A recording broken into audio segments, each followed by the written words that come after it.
putting North Dakota first. Welcome back. Well, it has been a long, hot summer. And of course, the drought has such an impact on us here in North Dakota. And that includes on something that provides shade, it provides a living space for so many animals. Of course, we're talking about our trees. And speaking of talking about trees, we're joined by Katie Nagel with the City of Mandan. Katie, thank you so much for joining us. Yes, hi. Thank you for having me. So you are a forester with the City of Mandan. Trees are so vital for so many things. The air we breathe, like you said, all the animals that seek shelter or make a home. Tell us about how much the drought that what you're seeing is affecting the trees in North Dakota. As everyone can see, the trees are really struggling this year. You can see that by wilting leaves, yellowing leaves, tip dieback, all those sort of things. And so it's really important that people are watering the trees, especially those that have planted them in the last few years. It's incredibly important to keep water on the roots and on your trees, and also to use wood mulch to help keep moisture at the base of those trees.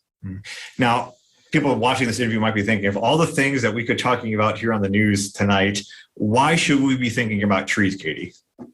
Well, trees are really important. They are great for cooling our houses and cleaning the air. We've had issues with air quality this year because of all of the wildfires out west and things like that. And so the trees really do help with the air quality and keeping our skies clear. So.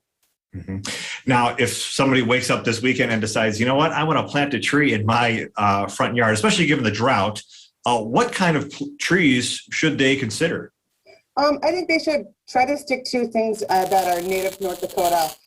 Things such as the hybrid elms, hackberries, honey locusts, lindens, things that are grown around here. Everyone loves a big, beautiful red maple, that you see that turn those beautiful orange and red colors in the fall.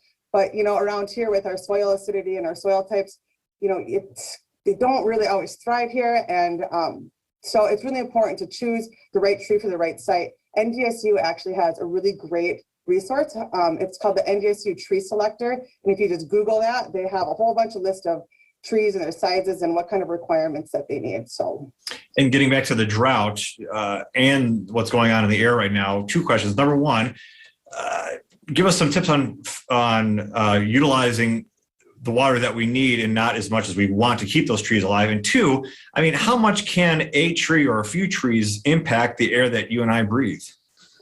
So first of all, as far as watering with newly planted trees, I'm a big believer in these things called tree watering bags. It saves a lot of time and a lot of thought. There is no perfect equation on how much to water a tree, but these are really nice. They hold 20 gallons of water. You fill them up about once a week.